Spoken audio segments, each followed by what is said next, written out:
여의도 사사건 건입니다. 오늘은 김영준 배재대 석좌 교수, 최창열 용인대 특임 교수가 함께하겠습니다. 안녕하십니까? 안녕하세요. 네, 반갑습니다. 네.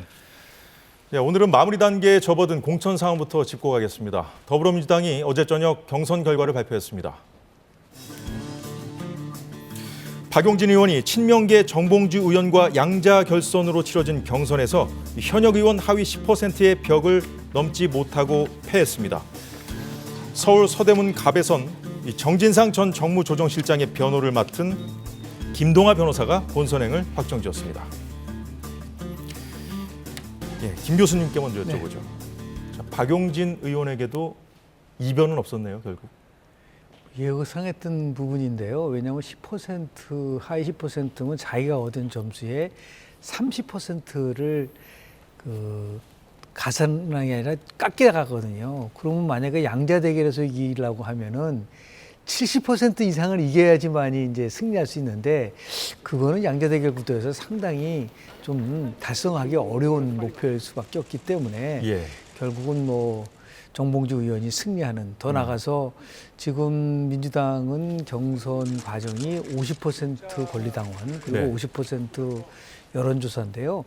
권리당원의 투표율이 상대적으로 좀 높고요.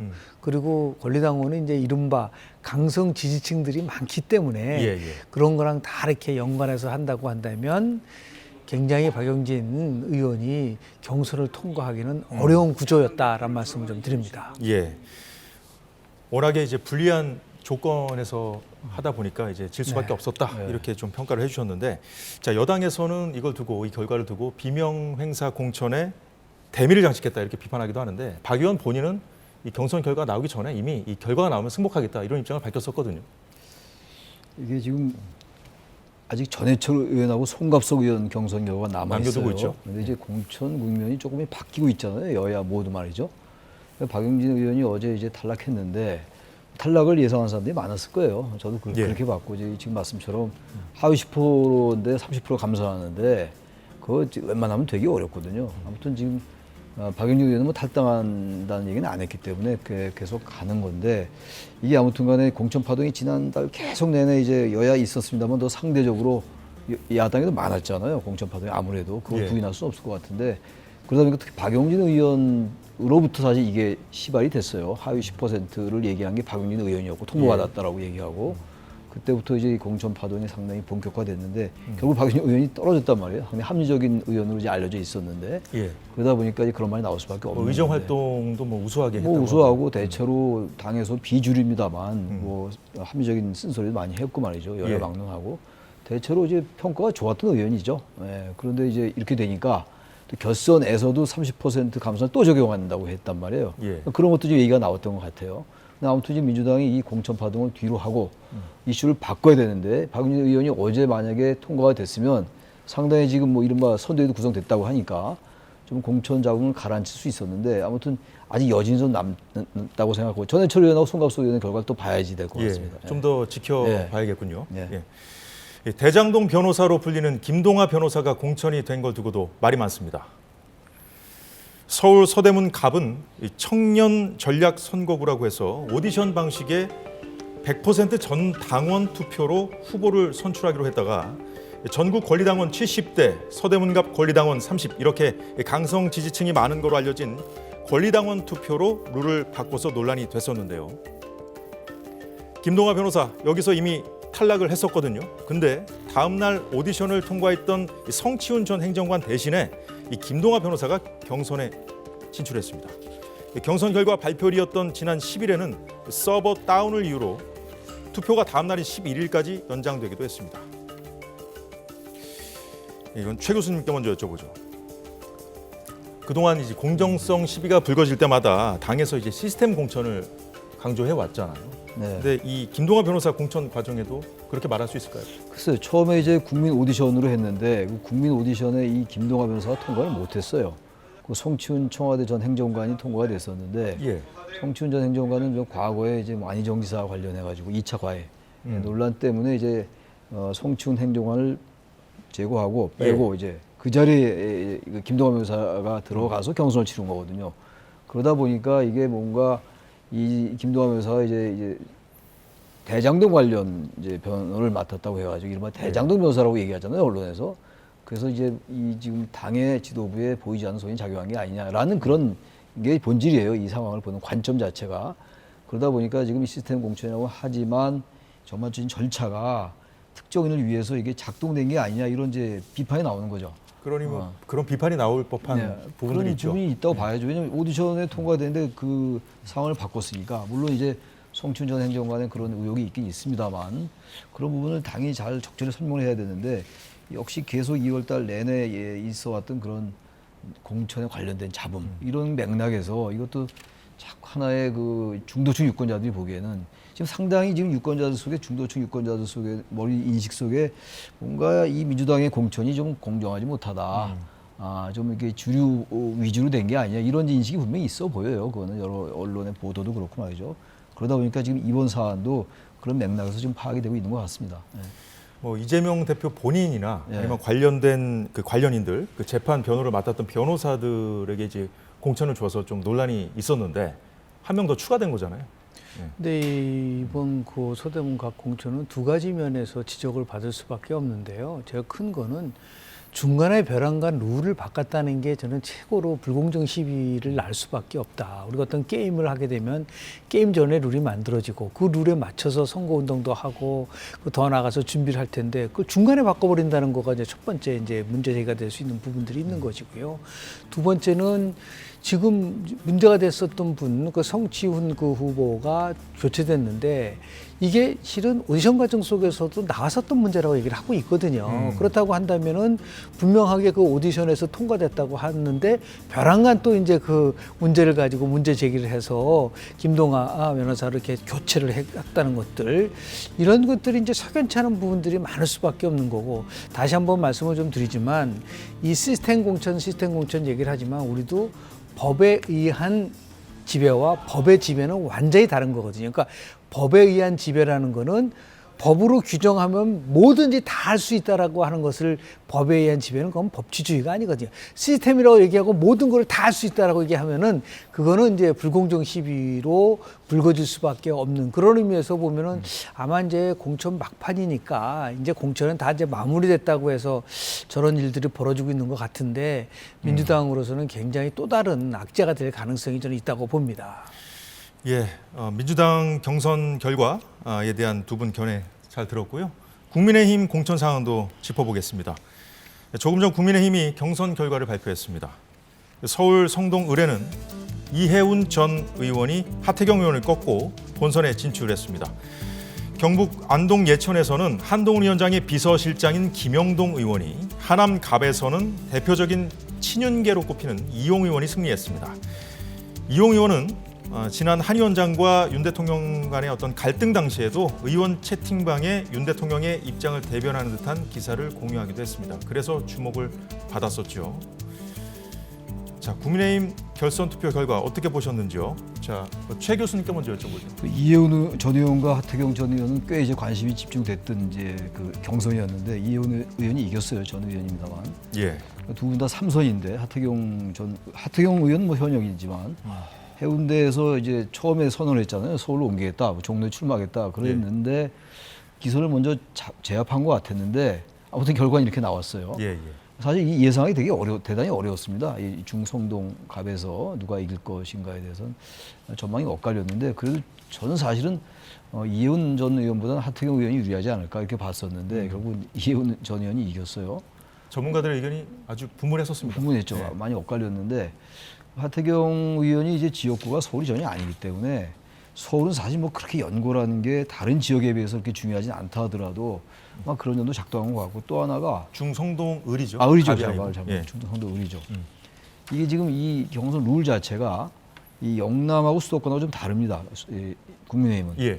그러니까 이제 영남은 이제 50대 50인데 책임당원과 이제 국민이 50대 50인데 네. 수도권은 그렇지 않거든요. 당원이 20%예요. 그러니까 일반 국민에 더 많은 프라이어리티를 준 건데 그러면서 두 분 다 인지도는 뭐 굉장히 높은 분들인데 예. 그런 사람들인데 이해운 전 의원의 그 어떤 서울의 서초에서 국회의원 3선을 했잖아요. 이해운 전 의원이 막 그런 점이 고려된 게 아닌가라는 생각도 좀 들기도 합니다. 두 분 다 어쨌든 바른미래당 출신이기도 하고 당내에서 상당히 합리적인 그런 몫을 낸 분이기도 합니다만. 예. 자, 그렇다면 김영동 이용 의원이 된 건 어떻게 보십니까? 김영동 의원은 이제 한동훈 비대위원장의 이제 비서실장인데 그 나름대로 이제 절차를 거쳤기 때문에 뭐 이 자체를 비판적으로 볼 건 아닌 것 같은데 단지 이제 한동훈 위원장이 이 비서실장이니까 된 거 예. 아니냐 뭐 이런 시각이 있는 것 같고 특히 이제 이용 의원의 경우는 아까 말씀하신 것처럼 친윤이 아니라 찐윤이다 이런 말들도 많이 했어요. 그리고 어떤 이제 이슈가 당내에 있을 때마다 상당히 이제 그 이른바 호위무사라는 별명도 얻었었고 이런 예.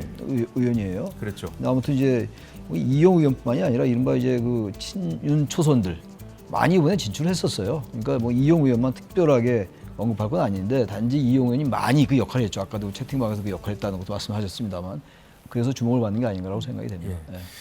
예, 김 교수님은 어떻게 보십니까? 이제 마무리 숙제 과제들까지 이제 거의 다 끝나가는 형국인 것 같은데. 조금 전에 얘기한 세 분들은 전부 다 이 경선을 통해서 선발된 거기 때문에 뭐 친윤이냐 아니면은 뭐 더 나가서 다른 요인에 의해서 움직였다고 보기가 좀 힘든 부분들은 좀 있고요.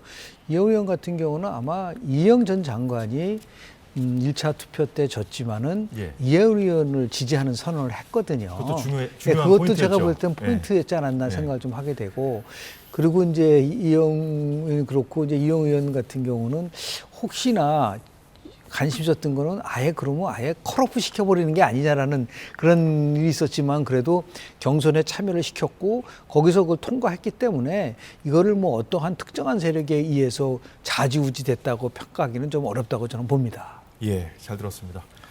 예, 총선까지 이제 29일밖에 남지 않았습니다. 돌다리도 두드리고 건너야 할 이 시기에 국민의힘에서는 삼선의 박덕흠 의원이 경선 승리 이틀 뒤인 지난달 27일 지지자들과 함께 축 당선이라고 적힌 케이크를 자르면서 사선 축하 파티를 한 거로 알려졌습니다. 특히 이 자리엔 충북 소방본부 소속 모 과장이 참석해서 더 논란이 됐는데 소방본부는 감찰에 착수했습니다. 자, 김 의원님, 당으로부터 김 교수님 죄송합니다. 당으로부터 엄중 경고를 받았어요. 네. 예.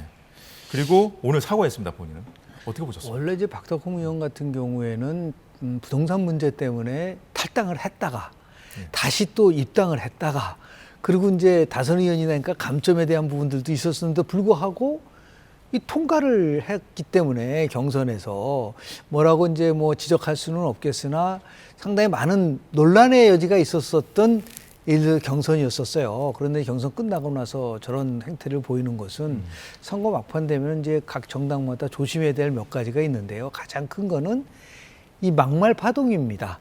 벼랑간 뭐 노인분들이 그냥 집에 계세요 해서 예. 노인 평화 발언하는 거라든지 말실수. 예. 근데 저거는 말실수가 아니라 그냥 나름대로 뭐 충청도 지역이 굉장히 뭐 국민의힘 뭐에서 강세 지역인지는 모르지만 저런 행태를 보인다는 거는 충청도 지역구만 영향을 미치는 게 아니에요. 전국적으로 국민의힘이 뭔가 변화한다는 것에 대해서 찬물을 껴안는 부분들이 있기 때문에 엄중 경고를 했다고 하고 있지만은 상당한 악재로 작용될 수밖에 없는 거고 이걸 계기로 해서 저는 민주당이든 뭐 국민의힘이든 다른 정당들도 이제 저런 것보다는 어떻게 하면은 선거의 본질이라는 것이 정책을 통해서 민생을 살리고 국민의 더 나은 것을 위해서 노력할 이때에 저렇게 먼저 샴페인을 터뜨리고 파티를 한다는 거는 기본적으로 의원으로서의 자질이 부족한 거다라는 거를 좀 지적하고 싶습니다. 자질 부족이라고 네. 지적을 해주셨는데 민주당에서는 차은우보다 이재명 발언으로 여당으로부터 비판받은 안규령 후보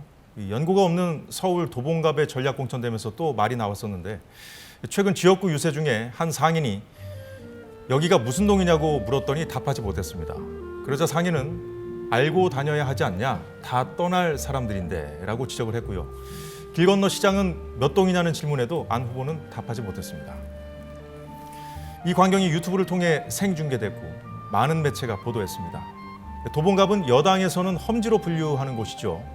국민의힘 김재석 후보는 아무리 무연고 낙하산 공천이라도 너무하다. 도봉구는 민주당의 호구냐고 안 후보를 비판하기도 했습니다. 최 교수님께 여쭤보겠습니다. 김재석 후보 지적대로 너무한 겁니까? 이럴 수도 있는 겁니까? 잠깐 제가 아까 언급했습니다만 이 수도권이나 서울은 뭐 연고를 그렇게 많이 안 따지긴 해요. 연고를 안 따져도 전혀 연고가 없는 건 지역구민들에게 상당한 반발을 줄 수가 있어요. 그 신천시장은 제가 잘 알아요. 거기 도봉구 도봉갑 지역에서 아주 큰 시장입니다. 제일 큰 시장입니다. 거기가 신천시장이. 그리고 바로 건너는 곳 창삼동은 다 알려져 있는 건데 정말 안기령 후보가 공부를 안 한 것 같아요. 설령 연고가 없다 하더라도 이분이 원래 고향은 호남이라고 그러더라고요. 연고가 없는 분이 올 수 있죠. 그런데 적어도 꽤 됐잖아요. 벌써 공천받은 지가. 그럼 그 정도는 학습이 돼 있어야죠. 최소한 오늘 내가 나가는 곳이 어딘지 적어도 시장에 가서 여기가 이름을 알아야 될 거 아니겠습니까? 아니겠어요. 그러다 보니까 이제 저걸 지혜롭게 대처를 못한 겁니다. 그러니까 저런 비판 나올 법해요. 아무리 연고가 중요하지 않다 하더라도 다른 지역에 비해서 수도권이 전혀 그 동네 이름도 모르고 아무 어떤 그 인과관계도 없이 그야말로 당에서 저런 상황이 벌어지니까 당에서 그야말로 전략공천이라는 명분을 내리꽂은 거 아니냐 이런 얘기가 나올 수밖에 없고 도봉구 갑은 인재근 의원이 현역이거든요. 인재근 의원은 삼선 의원이에요. 김근태 의원의 예. 배우자이기도 합니다만 그중에서 내리 삼선을 했고 그야말로 거긴 저기는 도봉갑은 정말 민주당에게는 양지고 국민의힘은 험지입니다. 예. 근데 너무 저 안이하게 보는 게 아닌가 선거를 그런 생각도 들어요. 너무 공부를 안 한 것 같아요. 저 부분 비판받아 맞다고 생각합니다. 예. 예, 잘 들었습니다. 자, 이런 가운데 각 당은 선대위 체제로 탈바꿈했습니다. 민주당은 오늘 상임 선대위원장인 이재명 대표와 이해찬 전 대표, 김부겸 전 총리까지 이렇게 3톱 선대위를 출범시켰습니다. 공천 파동에 급한 불을 끄고 단일 대우를 만들겠다는 포석으로 분석되고 있는데 이재명 대표 발언 잠시 들어보겠습니다. 대한민국의 주인은 영부인도 천공도 아닌 국민이라는 점을 용산이 깨닫게 할 것입니다. 이번 선거는 국민의힘과 민주당의 대결이 아닙니다. 국민과 국민의힘의 대결입니다. 나라를 망치고도 반성 없는 윤석열 정권 심판을 위해서 민주당은 국민과 함께 싸우겠습니다. 그래서 국민이 승리하는 길에 유용한 도구가 되겠습니다. 민주당은 이종섭 전 국방장관이 호주 대사에 임명돼서 출국하자 해병대 최상병 사건을 수면 위로 끌어올려서 대여 공세에 집중하며 정권 심판론에 다시 불을 지피고 있습니다. 오늘은 이 전 장관의 출국 과정 전반을 규명하겠다며 이른바 이종섭 특검 법안을 당론으로 발의했고요. 여기에는 조국 혁신당도 가세했습니다. 조국 대표 발언도 잠시 들어보겠습니다. 최상병 순직 사건에 대한 진상규명을 위한 수사가 진행 중인 상황에서 의혹의 핵심 인물인 이종섭 전 장관의 출국 금지 해제는 범인 도피죄에 해당됩니다. 이에 조국 신당은 윤석열 대통령과 조태열 외교부 장관, 박성재 법무부 장관, 심우정 법무부 차관을 공수처에 고발하였습니다. 자, 조국 대표의 발언도 들어봤습니다만 이 전 장관이 공수처에 고발된 상황에서 임명된 것도 부적절하고 공수처 조사를 받은 직후에 출국 금지 해제되고 호주로 간 것이 뭐 도피다 이렇게 야권은 주장하고 있어요. 근데 전반적으로 이 부분은 뭐 특검 같은 거 발의해도 될 것 같아요. 저는 이게 지금 왜냐하면 이게 작년에 나왔던 일인데 그 해병대 수사단장 그 박정훈 대령의 이제 이른바 항명 사건 아니에요? 항명 의혹 사건이고 이게 최상병 사건과 연계돼 있는 거란 말이죠. 그리고 거기에 이제 이종섭 전 장관이 국방부 장관 할 때 처음엔 경찰 이첩을 이제 해병대 수사단장인 박정훈 대령이 하려 했는데 원래 이 장관이 그걸 결재했다가 갑자기 바뀌었다는 거 아닙니까? 그래서 이른바 이제 외압 의혹이 나오는 거예요. 지금 어떻게 결과가 나올지 모르겠습니다. 분명한 건 저 조국 대표 말따나 이 수사 중인 사건이에요.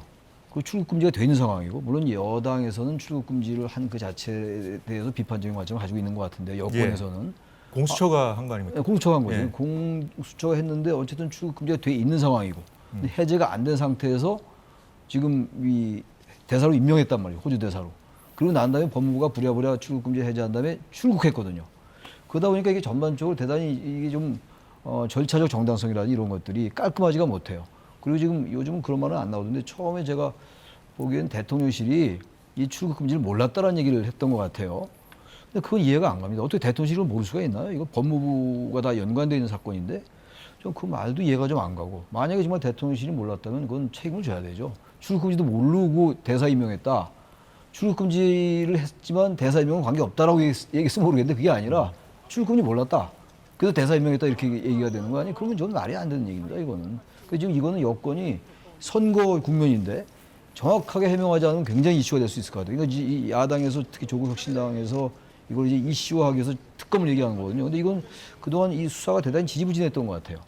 그렇다면 이런 것들은 물론 검찰의 수사가 미진하면 그다음에 특검하는 게 맞는 건데 시간이 꽤 흘렀는데도 영 수사할 의지가 없어 보이기도 하고 그렇다면 저는 이런 상황은 특검을 할 수 있는 게 아니라고 생각을 합니다. 이제 수사의 주체는 공수처 아닙니까? 공수처인데 이제 이게 공수처가 이게 수사가 지지부진하니까 몇 달 동안 하지 않았다가 왜 갑자기 총선 이제 가까이 돼서 뭐 했냐는 하냐. 것이 예. 그 지금 여권의 입장이에요. 입장이죠. 예, 김 교수님한테 좀 여쭤보죠. 예, 쟁점에 대한 문제가 특히 이제 선거를 앞두고 지금 이번 선거는 정권 심판론이라는 게 부각될 수밖에 없는 중간평가 성격이기 때문에 그런데 지금 민주당 그 공천 파동 때문에 실제로 보면은 정권 심판론이 많이 무뎌졌던 거는 사실인 거죠. 그런데 그걸 다시 이제 끌어올리기 위해서 필요했었었는데 그게 지금 이제 새로운 쟁점으로 나올 수 있는 부분들이 나왔고 이제 이게 얼마만큼 이제 유권자들에게 이제 정권 심판론에 대한 그런 불을 지필 수 있을 것이냐는 더 두고 봐야 되겠죠.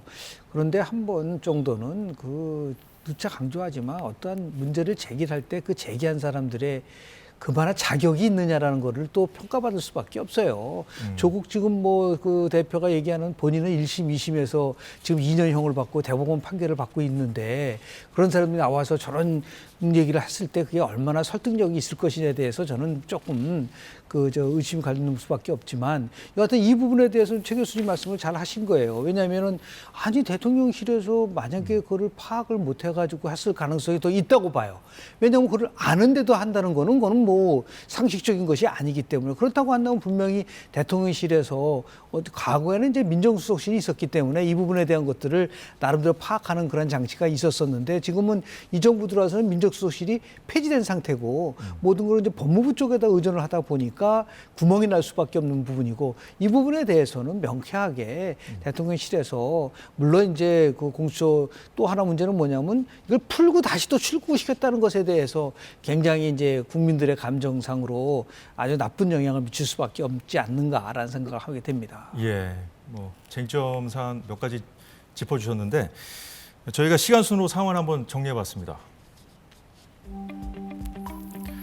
해병대 채모 상병이 수색 작업 중에 숨진 건 지난해 7월이었습니다. 2달 뒤인 9월 민주당은 해병대 수사단의 외압을 행사했다며 이종섭 전 장관 등을 공수처에 고발했고 이후 수사 관련 진전 상황이 없다가 해가 바뀌고 이달 4일 이종섭 전 장관이 주 호주 대사에 임명됐습니다. 사흘 뒤 공수처가 이 전 장관을 소환해 조사했고요. 그 다음 날 법무부가 이 전 장관에 대한 출국 금지를 해제한 뒤에 이 전 장관은 10일 호주로 출국했습니다. 자, 김 교수님께 먼저 여쭤보죠. 자, 법무부가 이 출국 금지 그 해제를 왜 했는지에 대해서 좀 설명을 했는데 지난해 공수처 고발장 접수 이후에 출국 금지 조치를 수회 연장했음에도 단 한 번의 소환조차 없었다. 이 소환조사가 없었다는 점을 좀 지적을 했고, 자 여당에서도 이런 얘기가 나와요. 공수처가 고발 접수하고 바로 조사하면 됐을 텐데, 그러니까 지난해 9월이죠. 고발한 게 조사도 하지 않고 있다가 출국 금지만 연장하는 식이었다. 좀 이해가 되지 않는 조치다 이렇게 비판하고 있는데 이 지점은 어떻게 보세요? 팩트에 대한 걸 말씀을 좀 드리면은 그렇다고 하면은 제가 이거 보더라도 1월달에 출국 금지 조치를 했다면 2달 전에 했다는 얘기잖아요. 그럼 그걸 진짜 몰랐을까요? 저는 이 시점으로 본다고 한다면 너무 안이하게 판단한 게 아니냐라는 거죠. 총선을 앞두고 있고 그리고 정말 뭐 이렇게 이걸 너무 공학적으로 설명한다는 거는 그렇지만은 그러면은 우리 호주로 간 이 전 국방부 장관이 꼭 이번 달에 가야 되나요? 예를 들어서 한번 좀 묻고 싶어요. 예를 들어서 뭐 4월에 갈 수도 있는 거고, 아그레만 같은 경우가 다 접수된 상태가 아닌 경우로 알고 있는데요. 그렇다고 한다면 얼마든지 이 부분에 대해서는 충분하게 사전으로 이거 굉장히 나름대로 국민들의 감정을 건드릴 수 있는 부분들이 있겠는데 아마도 혹시 최근에 대통령 지지, 국정 지지가 올라가고 국민의힘 지도가 올라가니까 그런 민주당의 공천 파동이 있으니까 이제 우리가 나름대로 주도권을 잡았구나. 그런 안이한 태도 때문에 이렇게 만약에 했다고 한다면 그거는 굉장한 착각이고 그런 식으로 국정 운영한다고 한다면은 그건 질타받을 수밖에 없는 거고 최근에 대통령은 여러 가지 민생 토론을 통해서 민생과 가까운 부분을 가져가려고 하는데 저런 식의 그런 것이 나온다고 한다는 거는 제가 볼 때는 상당히 투박하고 어떻게나 거칠고 미흡한 게 아닌가라는 생각을 좀 하게 됩니다. 그러니까 굳이 이렇게 하지 않아도 됐을 일이다. 이렇게 보시는 거예요. 그렇죠. 왜냐하면 지금 우리 보면은 아주 정말 절대적으로 중요한 사안일 수도 있는 것인지에 대한 부분들 그런 게 아닐 수도 있는데 왜 야당이 저렇게 빌미를 줬다고 보시는 불미도 주고 무리하게 물론 이제 야당이 여당이 그렇게 할 수 있죠. 왜 가만히 있다가 지금 와서 수사 그거는 그냥 변명에 불과하는 거고 그건 공격인 거고 일반 유권자들이 봤을 때는 이건 좀 너무 지나치게 안이하게 접근한 게 아니라는 지적을 받을 수밖에 없는 거라고 저는 봅니다. 예, 최 교수님은 어떻게 보십니까? 제가 잠깐 아까 말씀드렸습니다만 그 해병대 수사단장의 이른바 항명 의혹 사건은 여러 가지 지금 쟁점들이 많아요. 아주 예민한 문제입니다. 예. 근데 대통령실에서는 이제 어쨌든 대통령이 외압을 행사하지 않았다는 입장이잖아요. 대통령이 전혀 관여하지 않았다. 근데 계속 나온 작년 벌써 지난해 일이잖아요. 7월 달에 최상병이 이제 사망을 하고 예. 9월 달에 이제 공수처에 고발됐고 이정섭 전 당시 국방부 장관 때였죠. 시간이 꽤 흘렀는데 그 다음에 이제 선거 국면에 들어가 보니까 이 보도가 좀 상대적으로 적었어요. 근데 그 전에 나온 여러 가지 보도를 보면은 뭔가 좀 굉장히 석연치 않은 게 많다고요. 갑자기 장관이 결재했다가 결재를 뒤집는 거라 이런 것들. 그러다 보니까 당연히 의혹이 제기되고 수사가 됐던 겁니다. 이게 그 고발도 됐던 건데 이거 김 교수님 말씀처럼 이걸 이렇게 어쨌든 의혹이 있는 인물이고 나중에 어떻게 될지 모르겠습니다만 최종적인 수사 결과가 재판 결과가 어떻게 될지 모르겠습니다만 어쨌든 간에 지금 수사의 피의자잖아요. 고발됐으니까. 근데 이분을 이렇게 클리어하게 되지 않은 상태에서 호주 대사를 임명을 한다? 물론 지금 정부의 설명은 그런 거죠. 호주가 우리와 방산 산업이 많이 연관이 돼 있기 때문에 전 국방장관이 반드시 필요했다. 그럼 이정도 장관이 아니면 그걸 못한다고 우리가 추론할 수는 없는 거 아니겠어요? 그러면 아무리 유능하다 하더라도 이런 데 연관되면 직을 못 맡는 거죠, 원래. 그건 기본 아닙니까? 근데 이건 우리에게 반드시 실리적으로 효용 가치가 있으니까 임명했다는 설명인 것 같은데 그건 논리적으로 맞지가 않죠. 해병대 수사단이 이제 수사 지휘권을 갖고 있는 것이 아니기 때문에 수사 외압이라는 프레임 자체가 성립하지 않는다는 여권의 주장에 대해서는 어떻게 보십니까? 근데 그야말로 프레임 얘기인 것 같아요. 수사단장이 그 외압을 받지 장관이 지시를 했으니까 이첩을 하긴 했어요. 박정훈 대령이 이첩을 하긴 했는데 그게 이제 명령 불복종이라는 거죠. 그러니까 외압이 행사됐고 그런 해병대 수사단장 측에서는 이거는 외압이 있었기 때문에 장관이 갑자기 번복한 거다라는 입장이고 이쪽은 그렇지 않다. 어쨌든 장관의 명령을 박 대령이 어겼다 이런 입장이거든요. 그러니까 이거 결국 수사로 밝힐 수밖에 없어요. 양쪽의 의견이 팽팽하니까. 근데 아무튼 그런 수사의 와중 속에서 이렇게 굉장히 석연치 않게 출국금지가 해제도 안 된 상태에서 임명하고 그다음에 부랴부랴 또 소환조사하는 출국금지 해제한 다음에 출국하고 이게 수사에 협조한다고 합니다만 현직 대사를 어떻게 소환을 합니까? 쉽지 않죠. 그래서 저는 이런 부분들이 선거에 관련시키지 않고 있는 그대로 본다면 이런 부분들은 전 정부 입장에 정권 입장에서 볼 때 석연치 않은 면이 있다고 생각합니다. 예, 그 소환한 부분에 대한 얘기를 또 해주셨는데 공수처가 오늘 이종섭 그 전 장관 추가 조사가 반드시 필요하고 소환 조사가 원칙이다라는 입장을 밝혔고요. 근데 이제 이종섭 전 장관이 법무부가 설명을 하길 향후 조사가 필요할 경우에 적극 출석해서 조사에 응하겠다 이렇게 얘기를 했다는데. 아까 전에 이제 김 교수님 말씀하실 때 아그레망을 받지 못했다는 취지로 말씀하셨는데 아그레망은 받은 것으로 저희가 이제 확인했고요. 그래요? 예, 그러면은 예. 실제로 보면은 예. 법에 의한 지배이기 때문에 예. 뭐 호주 아니라 어디를 가더라도 법원에서 출석을 하려면은 공직자가 해야 되는 거죠. 그걸 예를 들어서 이것도 문제가 있는 거죠. 예를 들어서 그랬다고 해서 대사를 소명하게 부르겠냐? 아니죠. 그거는 오고 안 오의 문제가 아니라 공수처에서 만약에 필요하다고 해서 소환하면은 가야죠. 그거는 당연히. 근데 그걸 가지고 뭐 오지 않을 거다. 뭐 그게 가능하겠냐. 이런 식으로 논리를 가지고서 추론한다고 한다는 것은 제가 볼 때는 본질이 아니지 않겠느냐라는 거고요. 그리고 더 나가서 어떠한 것든 간에 의혹이 있으면 그 의혹을 아주 굉장히 우리가 차분하게 그리고 법의 질서에 의해서 절차에 의해서 해결하는 그런 모습들을 보여줘야 되는데 지금 보면은 뭐 정치권이 이 문제만이 아니라 모든 게 선거에서 유불리를 따지면서 이거를 접근하는 방법으로 가고 있기 때문에 그런 면에서 대해서는 조금 이제 여야가 아주 격렬하게 논쟁을 벌일 수밖에 없는 쟁점으로 변질됐다라는 말씀을 좀 드리고 싶습니다. 예, 제가 볼 때 좀 안타까운 현실까지 짚어주셨네요. 이 부분을 정부나 이 여권에서 이 부분을 심각하게 바라보지 않으면 의외로 지금 뭐 선거 국면도 선거 국면이긴 합니다만 의외로 확대될 수가 있어요. 선거는 29일밖에 안 남았으니까 선거는 곧 끝나겠죠. 시간은 뭐 가기 마련이니까.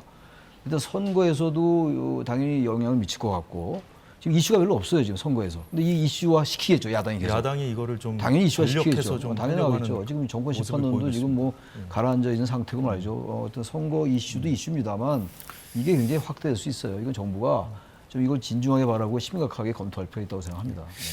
예, 잘 들었습니다. 자, 이런 가운데 조국 대표는 한 발 더 나아가서 한동훈 특검법을 만들어서 2020년 검찰이 법률권 인사를 고발하도록 사주했다는 의혹과 한 위원장의 딸 논문 대필 의혹 등을 포괄해 특검으로 수사하겠다고 밝혔습니다. 이에 여당도 조국 혁신당을 겨냥한 공세의 고삐를 꽉 잡았는데요. 윤재욱 원내대표 발언 들어보겠습니다. 국민들은 조국 대표 외에도 수사나 재판을 받는 인물들이 모여든 조국 혁신당이 피고인 집합체가 되어가고 있는데 심각한 우려를 표하고 있습니다. 국민 앞에서 한 약속마저 쉽게 뒤집는 민주당과 범죄 연루자들로 구성된 조국 혁신당의 공천 상황은 여론과 윤리된 귀털막 공천의 진수를 보여줍니다. 이제 여당도 조국 혁신당을 겨냥하기 시작했거든요. 그래서 그런 점에서 좀 의미가 있는 것 같아가지고 저희가 이제 보여드린 거고요. 요즘 이제 국회에서는 뭐 피의자다, 범죄 혐의자다, 도피, 방탄 이런 표현들이 너무 많이 나오고 있거든요. 근데 야당에서는 이종섭 전 장관을 겨냥해서 이런 표현들을 쓰고 있는데 여당에서는 이재명 대표라든가 조국 대표를 향해서 이런 표현을 쓰고 있거든요. 정당 정치나 의회 정치를 연구하는 분들이 얘기하는 도대체 정당이라는 게 뭐냐. 정당이라는 거는 민생을 챙기고요. 그리고 더 나아가서 뭐 이익을 표출하고 정부와 국민을 연계하는 기능을 갖고 있는 공당으로서 대한민국은 헌법 8조에서 정당에 대한 지지를 하는 겁니다. 그런데 지금 조국 혁신당 같은 경우가 그 정당의 기능에 맞나요? 그런 기능은 사라지고 오로지 예를 들어서 뭐 윤석열 정부를 심판한다든지 포함해서 지금 얘기한 특검법을 만든다든지 이렇게 얘기를 하고 있지 않습니까? 더 황당한 것은 법을 전공한 헌법학자라고 얘기하는 조국 대표가 뭐라고 얘기했냐면 2심 판결이 끝나자마자 어떤 얘기를 했냐면 비법률적 방식으로 명예를 회복하겠다. 그러니까 사법적 판단을 정적 판단으로 하면은 명예가 회복된다는 얘기를 거침없이 얘기하는 저런 게 한국 정당 정치를 완전히 몰락시키는 그런 부분이기 때문에 저는 어떤 걸 넘어서서 이거는 아니다. 이거는 진짜 한국 그 정치가 정상화되기 위한 길로 가야 되는 것이 선거인데 오히려 선거를 통해서 이렇게 나름대로 정당이 파편화되고 기본적인 정당 기능을 하지 못하게 되는 이런 식이 됐을 때 과연 22대 국회가 어떻게 될 건가라는 부분들 새롭게 만들어진 국회는 이제 지금 상황으로 봐서는 지금이랑 거의 차이가 없지 않겠는가. 극단적 대결 구도로 갈 수밖에 없는 부분들인데 결국은 말씀드리고 싶은 거는 정당을 만들 수 있는 자유는 누구나 다 있지만 그거를 본인에 관련된 부분과 관련돼서는 자성과 반성이 우선인데 그런 건 다 무시하고 가져갔을 때 뭐 지금 뭐 비례대표 득표에서 얼마나 나오는지는 모르겠지만 이게 정말 정상적인 나라인가라는 그런 말씀을 좀 드리고 싶습니다. 예. 국민의힘 상황 좀 더 짚어보도록 하겠습니다. 국민의힘도 선대위 체제를 확정했습니다. 한동훈 총괄 선대위원장에 나경원, 안철수, 원희룡, 윤재욱 등 4명의 공동 선대위원장까지 5인 체제로 꾸렸습니다. 정권 심판론을 내세우는 야권에 맞서서 더불어민주연합 비례 후보를 향한 공세를 이어가고 있는데요. 한동훈 비대위원장의 발언을 잠시 보고 오겠습니다. 국민에게 제1번 메뉴로서 드리는 것, 1번 목록으로 드리는 것, 대표 선수를 올리는 것, 이건 다른 얘기입니다. 그건 그분의 정책을 민주당이 공감하고 밀어주겠다는 뜻일 수밖에 없거든요.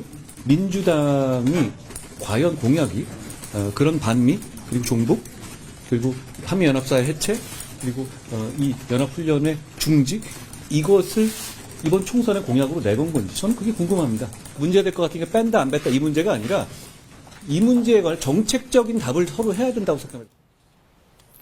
예, 국민의힘이 그동안 지적해왔던 인사가 이제 전지의 금융정의연대 운영위원, 이 과거 이력을 두고 이제 종북 인사라고 이제 비판을 해왔었는데 결국 오늘 자진 사퇴 입장을 냈거든요. 어떻게 보셨습니까? 사퇴 안 할 수가 없었을 거예요. 지금 이 이념적인 문제이기도 하고 특히 이제 이 전지의 운영위원이 한미 연합 훈련을 반대했다고요. 이건 뭐 중도다, 뭐 보수다, 진보다 차원을 떠나가지고 정서에 맞질 않아요.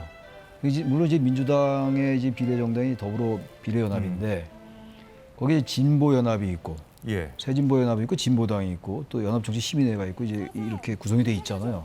근데 이 부분은 이제 일단 그들 그 민주연합, 그 진보당이나 새진보연합에 이제 몫을 남겨둔 건데 민주당이 관여하기는 어려웠을 겁니다 아마.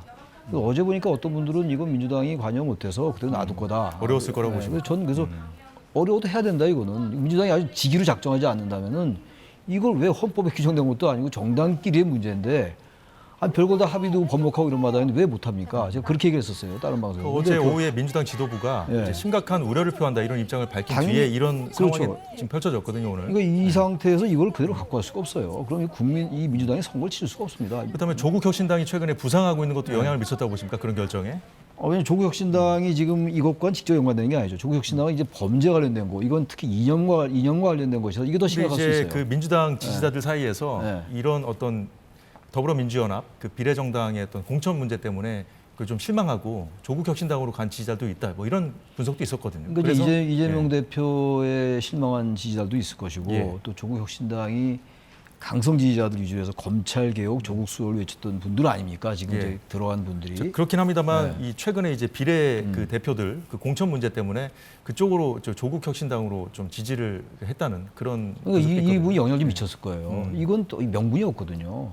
이건 진보적 의제가 아닙니다. 한미연합 반대하고 반미다 이런 거지 우리 한국 사회에서 진보도 아니다라고 볼 수가 없는 차원이에요. 그러니까 당연히 이거는 민주당이 사퇴하라고 아마 조율이 있었을 거예요. 물론 본인이 사퇴한 거긴 합니다만 민주당이 관여할 수 있죠. 사실상 더불어민주연합이라는 게 더불어민주당을 모처라는 거 아니겠어요? 위성정당이라는 거 아닙니까?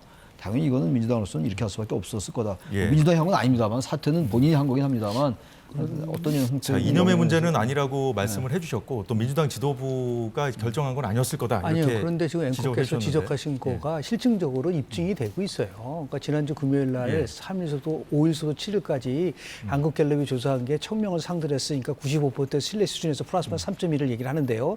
비례정당 투표를 하다 물어보니까 15%가 조국신당을 찍겠다고 얘기를 했는데 지역구 정당 비례대표 투표 정당 지지에서 민주당을 지지한 사람들의 26%가 옮겨졌단 말이에요. 교차 투표를 했다는 교차 것이죠. 투표를. 예. 이게 호남과 진보와 40대 50대에서 그 교차 투표 규모가 굉장히 높게 나옵니다. 이거는 공천 파동 때문에 나왔었던 부분도 있지만 더 예. 중요한 거는 지금 민주당이 하고 있는 비례연합 정당 속에서의 뭐 진보당 출신이라든지 여러 가지 그 나름대로 대한민국 정체성이 의심되는 인사들이 들어올 수 있다는 것에 대해서 결국은 당연히 정통 민주당 지지층에서 이탈을 해서 예. 조국 신당으로 갈 수밖에 없는 구조로 만들어 놓은 거.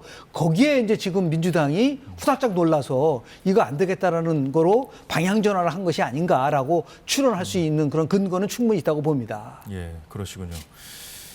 알겠습니다. 오늘 그 전지의 금융위원 사퇴 소식까지 좀 같이 좀 들여다봤고요. 여기서 마치도록 하겠습니다. 예, 김영준 교수, 최창혁 교수였습니다. 고맙습니다. 네, 고맙습니다.